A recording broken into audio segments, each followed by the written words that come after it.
Here today. It is our first Rules Committee of the year 2015. It is today Wednesday, June the 7th, 2015. So this will be our first Rules Committee. First and foremost, I want to welcome two of the newest members of the Rules Committee to my right, literally as well as figuratively. You know, on the political spectrum. I want to welcome, Senator Anthony Canella. Welcome, to the Rules Committee. To my left, I want to welcome, Senator Connie Leyva. Welcome too. And I want to welcome my very good friend and my very good colleague since our days on State Allocation Board, back in our days in the Assembly, the Vice Chair of the Rules Committee, and that is Senator Jeannie Fuller. So welcome again. Welcome. I want to welcome also to the staff and our new Secretary of the Senate, Daniel Alvarez, to his first committee hearing today on the Rules Committee. To all the staff members, again, welcome. And to the guests that are here today, I want to welcome each and every one of you. I want to welcome also to our esteemed Senator, the Chair of the Education Committee of the Senate, Senator Carol Liu. And before I bring up our, Madam Senator, we have a handful of folks here today. We have governor's appointees, which we'll start with today. But before we do that, Madam Secretary, let's please call a roll to establish a quorum. Senators Canella. Here. Canella here. Leyva. Here. Leyva here. Mitchell. Fuller. Here. Fuller here. DeLeon. Here. DeLeon here. Okay, we have established a quorum. We have today before us governor's appointees. We have Mr. Jeffrey Baum, we have Dawood Godes, we have John Doyle, Susan Husari, and Richard Wade. So we're going to start with Mr. Jeffrey Baum for the Community College Board of Governors. If you could be so kind enough to please approach the microphone. I think we're going to have Mr. Baum, we're going to have Senator Liu make a brief introduction. And Senator Liu, please. Thank you very much. Good afternoon, members, and Happy New Year. This is a great occasion, and I'm pleased to introduce Jeff Baum, a nominee for reappointment as a member of the Community College Board of Governors. And as you know, Mr. Baum has served on the board with distinction since 2008 and is currently its vice chair. And I've worked with Jeff over many years as not only an assembly member, but when he was a member and board president of the Pasadena City College Board of Trustees. Obviously, he has earned the respect of his Board of Governors, colleagues who elected him recently as its vice chair. So I wholeheartedly recommend that you approve and send his appointment to the Senate floor for confirmation. Thank you for your consideration. Thank you very much, Senator Liu. So, Mr. Baum, you are here before us. Before you give us your prepared brief statement, if you'd like to take a moment and introduce any family or friends that you have here today. Absolutely. Thank you, Mr. Chairman and Vice Chair Fuller and members of the committee. My 10-year-old daughter is in school today, so she and my wife aren't able to be here, but I am pleased that my goddaughter is here, Madison Gonzalez, who is a freshman at the University of Portland, and we're very proud of her, and so I wanted to acknowledge Maddie being here. Mr. Chairman, when I was first appointed, can I go forward? Yes. When I was first appointed to the Community College's Board of Governors in 2008 and unanimously confirmed in 2009, California was entering its most severe financial crisis since the Great Depression. The community colleges were not immune to the budget crisis. At that time, we enrolled more than 2.7 million students, the largest system of higher education in the United States. But due to the budget cuts, colleges slashed course offerings and turned away thousands of students. Tragically, many first-time students graduating high school could not find classes in which to enroll. Within a few years, our enrollment dropped below 2.1 million, a loss of 600,000 students, and this was wrong. We needed to take bold action and reverse this decline and keep the promise of access to college for all Californians, especially new high school graduates. And we didn't just ask for more money. We launched a task force and convened public hearings and conducted extensive research and developed a powerful roadmap with more than 20 recommendations to improve student access and student success. And thanks to an extraordinary partnership and with support from the state legislatures and specifically the state Senate and the governor, we have implemented more than half of the recommendations and are on track to complete the entire reform package by the end of this year. Another significant accomplishment has been the adoption and implementation of Senate Bill 1440 to ensure transfer access to the California State University system. We've worked diligently to ensure that each of the 112 community colleges in the system offer associate degrees for transfer. And working closely with the faculty of the California State University, our colleges now offer more than 1,600 associate degree for transfer programs across a variety of majors. College graduates are guaranteed junior class status when they transfer. We call it a degree with a guarantee, and in just the second year, which we just completed, of this program, nearly 12,000 students earned these degrees. And finally, ensuring effective system leadership is perhaps the most important responsibility we have on the Board of Governors. I participated in the successful recruitment and appointment of Bryce Harris and have been a staunch supporter of his leadership during some very challenging times over the past 2 years. Part of my desire to seek reappointment is to provide steady leadership, support, and oversight at the board level for his efforts. On Monday, Governor Brown spoke to California's great system of higher education. He said, while excellence is their business, affordability and timely completion is their imperative. I fully agree and look forward to working with you in partnership with you to keep the promise of higher education within the reach of all Californians. I respectfully request your support and thank you again for this opportunity to appear. Thank you very much, Mr. Baum, and thank you very much for your statement. We're going to begin with a handful of questions from the members of the Rules Committee. Let me start off. Your tenure has been quite extensive, 6 years now. Mm-hmm. You were first appointed back in 2008, correct me, under then Governor Arnold Schwarzenegger. Correct. What would you say were some of your greatest accomplishments? Because you've been there now 6 years. Sure. Well, again, the challenge that we faced was the economic crisis that really we slashed budgets. And during the Schwarzenegger administration, there was deferrals in revenue. There was mid-year budget cuts, and the colleges had to wrestle with that. But we took this crisis as an opportunity to enact some real change within the system. And we enacted some common sense reforms that provided students incentives to go through their programs and graduate, but they also had to perform. Just a few months ago, we adopted a new regulation. More than half our students, we have the lowest fees in the nation, and even so, more than half students in the system receive a full ride scholarship. It's called a Board of Governors fee waiver. But we also felt that in order to receive that full ride scholarship, the students need to also invest themselves and perform. So we enacted a reform that was not without controversy to say you need to maintain a 2.0 graduation academic record in order to continue to qualify for the full ride scholarship. If you fall below a 2.0 for 2 consecutive semesters, you're going to lose that scholarship. It provides students an incentive, but it also makes sure that they're progressing through the system and making room for students that follow.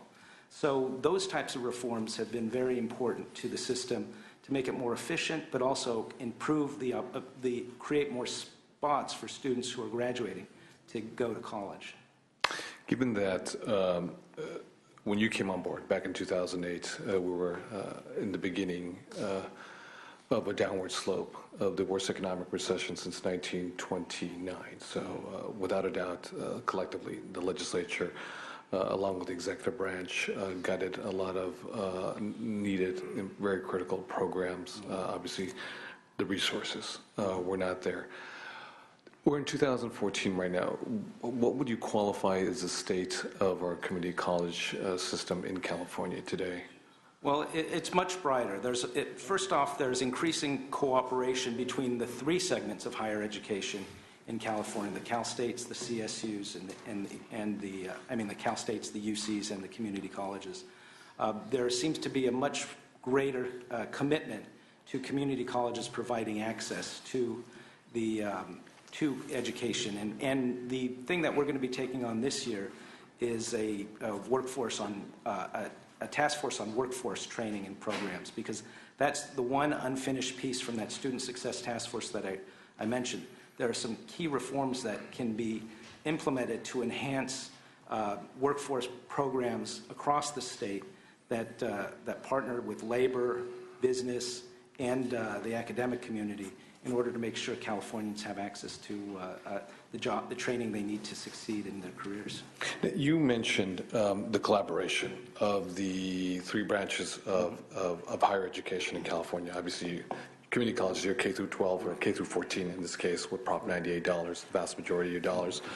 The UC system as well as the Cal State system have historically been separate entities, separate satellites, and it's sort of been a history where there's been very limited collaboration, cooperation, and now something brilliant just happened. The left hand starts speaking to the right hand, and the right hand starts speaking to the left hand, and all of a sudden folks sort of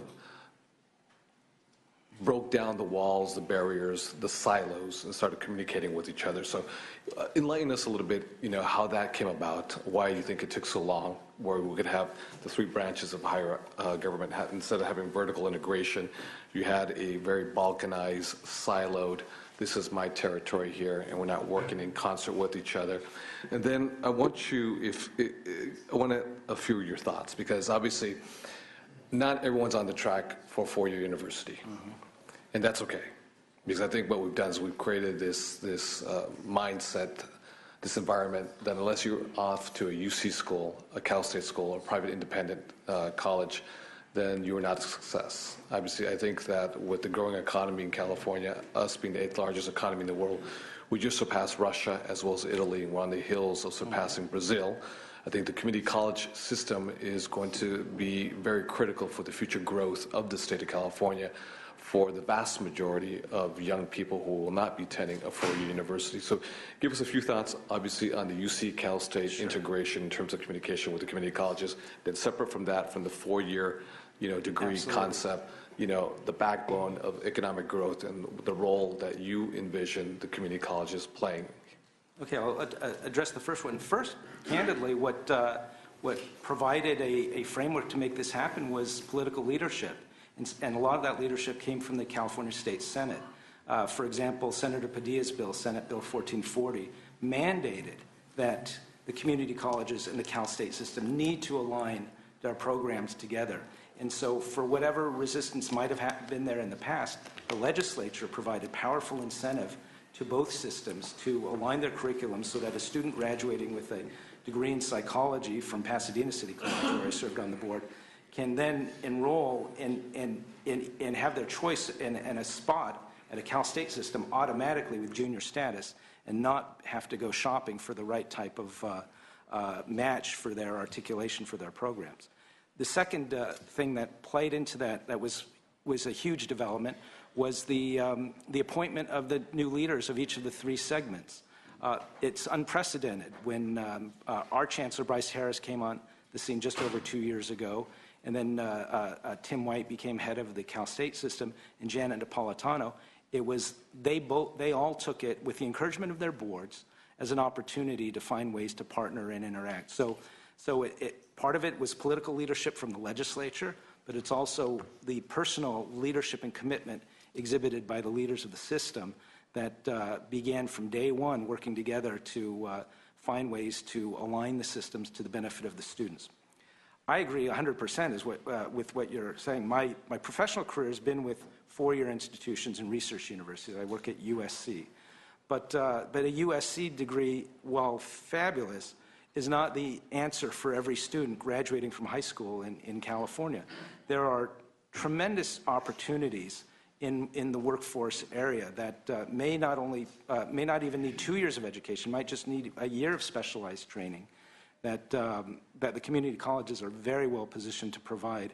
And so that's why we're doing this workforce task force that we're going to have multilateral participation from faculty, from labor, from business, from the legislature and others to identify those programs where there are strong job skills needed, and how can we design and deliver programs at a cost-effective way to those students.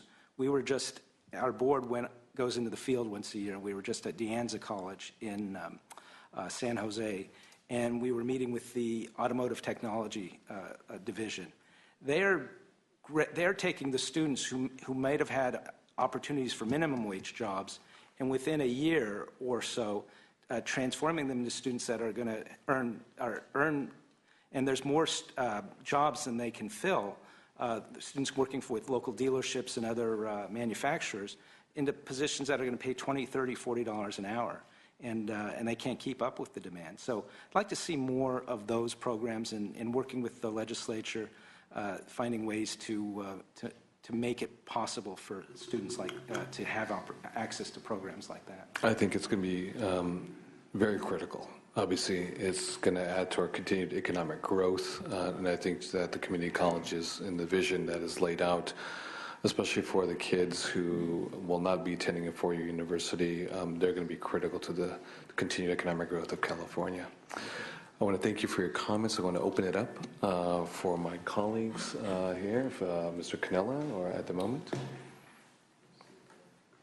And so, actually, I had a great discussion with Mr. Baum a couple of days ago, and he answered all my questions.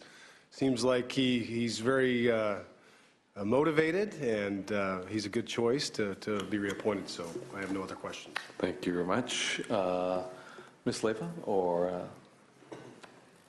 Madam Chair? Hello, Jeff. It's good to see you again. I just want to congratulate you on what your success so far. When we met earlier this week, the degree with a guarantee program, I think, is outstanding. I wasn't familiar with that. I know we talked, both of us, it's important to both of us, career technical education is very important to the constituents in my district, but I think it's probably important to constituents up and down the state. And I didn't know if you wanted to add any more about the workforce task force. I think we talked a little more in depth about it. And I was just very impressed with it, so I thought maybe you might want to share it with everyone else. Sure, you're going to be hearing a lot more. The task force, we've convened a group of 22 folks that are going to meet on January 22nd initially, and then that we're working through a series of public meetings and then doing research into the field and having those conversations. We're making sure this spreads, this goes up and down the state.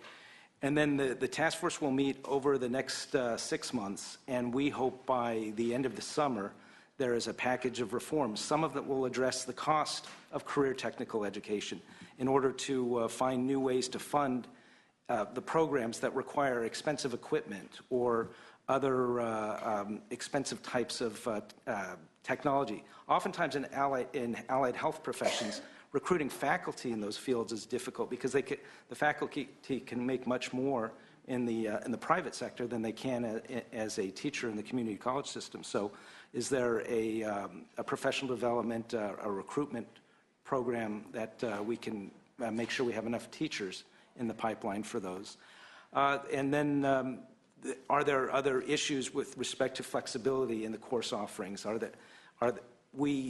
Does everybody need to take a regular traditional semester approach, or can certain programs be offered in a 12-week intensive period that can provide students flexibility and get them in and work with the employers, getting them out and getting them into the workforce? So those are types of things you'll be hearing more about in the coming months. Terrific. Thank you very much.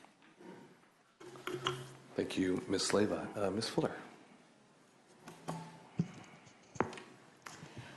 Well, the office interviews, I think, yielded a rich discussion. I enjoyed them very much. But it convinced me of two things. Number one, that you have the models, both historic and future, in mind that can help us continue to move our community colleges forward. And they're broad enough to provide access to all levels and all groups in our society. Number two, you have the network. You've been in education long enough to know a wide variety of network of people that can make those models successful and that have proved successful in their interventions for all students' success. And I think that the community college system has had a rough ocean to ride for the last couple years, and having those priorities in mind helped you and the community colleges board rise to the occasion, that you're still with us, and that we are, I think, being ever more successful. I'm the product of the community college system. I value it a lot. Would not have went to college had it not been the community college outreach to the small towns in my area. So I continue to value that. And the only other issue that we really touched on, but you convinced me that you will be working on that, is aligning the fees for the veterans. I have a lot of veterans in my district, and it's a big, wide open area with 5 bases. And so we really need you to complete that work. I've talked to a lot of them, and they're very nervous. They're worried about delays, and most of them have a very short window of time to complete their activities. So with that, I'm happy to support Jeffrey today. Thank you very much, Ms. Fuller. Mr. Baum, I have another question. And this is something that you can educate us, you can educate me. Why is it that some community colleges have a stellar reputation for college transfers, and others have perhaps not as robust a reputation? Is that more a question of what that campus tends to focus on more so than others? Is it a robust PR campaign? Is it extra counselors who are really, just hone down in focusing on transfer rates? I'll give you the case in point. Obviously, you would know back home, in Southern California, Los Angeles, Santa Monica College. You see it everywhere, what those numbers are, if they're real numbers or not, what the methodology is, if they're, dependent disproportionately on international students as opposed to domestic California, Southern California students. I don't know what that is. We don't have to get into details about that, but how come some schools have a more of a reputation than others? Well, some of it's in the DNA of the institutions, and some of it has to do with their geographic location. And schools that are close to major and very attractive universities often have those articulation pathways well established over time. Santa Barbara City College is the pathway to UC Santa Barbara. Santa Monica is the pathway to UCLA. Pasadena, we often transfer to USC and UCLA and Berkeley and others. So the institutions make a commitment. Our challenge is to ensure that those transfer pathways are clear and robust and accessible, but that we don't also lose track of the major needs that we face as a system. Almost 70% of the students that enroll in a community college do not come with basic skills to do college-level math or English. And it's going to be much harder for those students to transfer to the four-year university until they're brought up to the basic skills of doing college-level math and English. The other track that we can't let institutions overlook is the career path, the workforce training.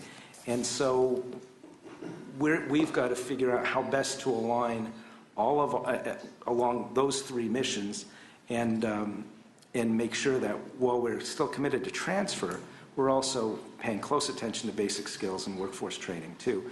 But at the same time, the partnership we've had with the Cal States, the UCs, and the private institutions is important, and it's going to be in the economic interest of the state to ensure that students can get those first 2 years of education at a much lower cost at a community college before they then transfer on to our great 4-year baccalaureate granting institutions. Now, you are currently at USC, at the Annenberg School of Communications, as a faculty member. I'm an administrator. You're an administrator now? I'm an administrator. Okay. I run our research center and formerly assistant dean for public affairs communications. I came through as a journalist. That's where my training is. Oh, okay. I worked in Washington, D.C. for C-SPAN and ABC News, and then moved back after getting married. And my wife didn't want to move to the East Coast. It was a wise decision, so I came back and to work for USC. Well, very good, very good. So why don't we do this? For those who are in support of Mr. Baum, if you could be so kind of to come up to the microphone, those who are supporters of Mr. Baum. Come to the microphone, if you could be very brief in your comments. Yes, Mr. Chairman and Madam Vice Chair and members of the committee. I'm Tony Gonzalez, not representing any organization today, but representing myself as Jeff's best friend, his best man in his wedding. Jeff was best man in my wedding, and Jeff is the godfather of my daughter. We met 33 years ago at Claremont McKenna College. What I can tell, right across the street from Pitzer College. We might have even crossed paths at that time, who knows where, at Collins. And what I would briefly say is that I cannot emphasize enough Jeff's passion for public service, going back to C-SPAN, which I consider to be a form of public service, to now, I think for at least 10 years now, involved with the community colleges, first at PCC and now with the Board of Governors. He's very excited to continue his service, and I know he'll do a fantastic job if confirmed. Thank you very much, Mr. Gonzalez. Thank you. Any other folks in support? Mr. Baum, any other folks in support? Any opposition? Any sworn enemies? Any frenemies? Yeah? Sometimes you're friends and sometimes you're enemies? No? Okay. I am seeing none. I'd like to entertain a motion. We have a motion that's been made by Ms. Fuller to send the nomination of Mr. Jeffrey Baum to the Senate floor for an official and final confirmation so you can continue your 6-year tenure. Madam Secretary, please call the roll. Senators Canella? Aye. Canella, aye. Leyva? Aye. Leyva, aye. Mitchell? Fuller? Aye. Fuller, aye. DeLeon? Aye. DeLeon, aye. 4-0. Congratulations, Mr. Baum. Thank you Thank very you very much. Thank you.